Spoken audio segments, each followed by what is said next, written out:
This channel does not promote any violent, harmful, or illegal activities. All content provided by this channel is meant for an educational purpose only. মুখ্যমন্ত্রী মমতা বন্দ্যোপাধ্যায়ের উদ্যোগে দীঘার জগন্নাথ মন্দিরের পর প্রসাদ বিতরণের কাজ শুরু হয়েছে বিভিন্ন জেলায় জেলায়। হাওড়া শহরেও চলছে গজা ও প্যাড়া তৈরির কাজ। শৈলেন মান্না স্টেডিয়ামে হাওড়া কর্পোরেশনের পক্ষ থেকে সেই প্রসাদ তৈরি করা হচ্ছে এবং শরৎ সদন থেকে রেশন ডিলারদের হাতে তুলে দেওয়া হচ্ছে সেই প্রসাদ। তাদের মাধ্যমে বিতরণ হবে প্রসাদ। এ নিয়ে শুরু হয়েছে বিতর্ক। বিজেপির কটাক্ষ শাসক দলকে। হাওড়া সদরের বিজেপি সম্পাদক ওম প্রকাশ সিং বলেন, হাওড়া পৌরসভার দীর্ঘ কয়েক বছর কোনো নির্বাচন করা হয়নি। নাগরিকরা সঠিক পরিষেবা থেকে বঞ্চিত, তাই নাগরিকরা ক্ষুব্ধ। সে কারণে 2026 সালের বিধানসভা নির্বাচনের বৈতরণী পার করতে তৃণমূল কংগ্রেসের এখন প্রসাদ বিলির মধ্য দিয়ে জনসংযোগ করতে চাইছে। এটা ভোট টানার একটা কৌশল বলে তিনি মনে করেন।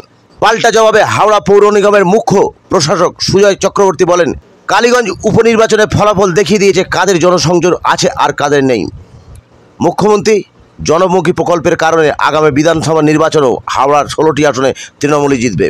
বরং বিজেপি যাতে জামানত জব্দ না হয় এবং নিজের পক্ষে দ্বিতীয় স্থানে যদি তারা থাকতে চায়, তার জন্য বিজেপি এখন থেকে জনসংযোগ করুক। পুরসভা সূত্রে জানা গেছে আগামী 4 জুলাই পর্যন্ত প্রায় 1.5 লাখ প্রসাদ তৈরি ও বিলি করা হবে। আপনারা দেখছেন একটু খবর, সঙ্গে আমি বাবলু শেখ।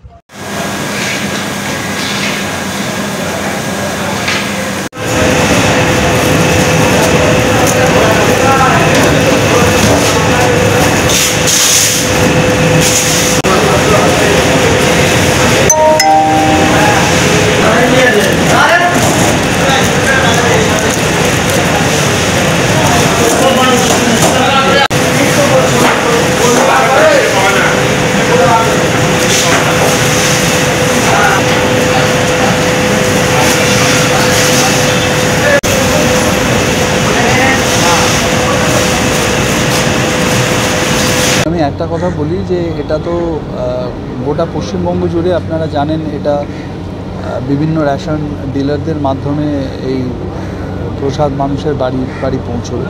এটা গোটা পশ্চিমবঙ্গ জুড়ে এই প্রক্রিয়া চলছে, তার মধ্যে হাওড়াও রয়েছে অবশ্যই। কিন্তু বিজেপি যে এইসব কথা বলছে, আমি শুধু তাদের একটাই বলবো যে ওদের মুখের সামনে আয়নাটা ধরা উচিত। আজকেই কালিয়াগঞ্জের ভোটের রেজাল্ট বেরিয়েছে।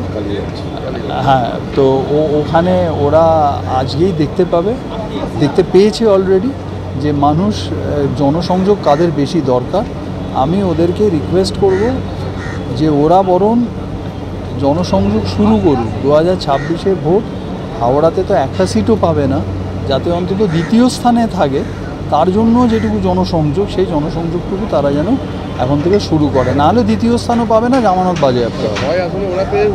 ভয় পেয়েছে বলেই আজে বাজে বকছে। আজকে রেজাল্ট বেরিয়েছে, আজকে দেখেছেন, আমরা বিধানসভায় দেখেছি রেজাল্টের থেকে মুখ ঘুরিয়ে নেবার জন্য, চোখ ঘোরানোর জন্য মানুষের এইসব নাটক ওসব হয়েছে।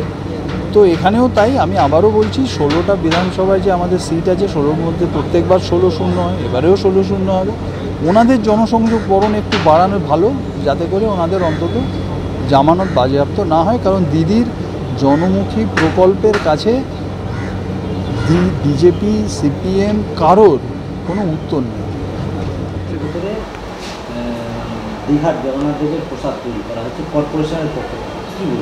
এটা দুর্ভাগ্যের বিষয়। বর্ষাকাল সামনে চলে এসছে, 10 বছর হতে চললো হাওড়া কর্পোরেশন নির্বাচন হচ্ছে না।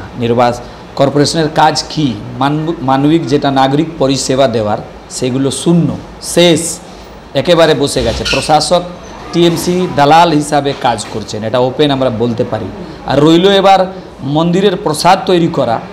তো মমতা বন্দ্যোপাধ্যায় ইলেকশন হিন্দু, উনি যখন নির্বাচন আসে তখন হিন্দু হয়ে যান। নইলে গরু দুধ দিলে লাতি খেতে হয়, ওনার স্টেটমেন্ট অনেকগুলো বাঙালি বোঝে, বাংলা জানে।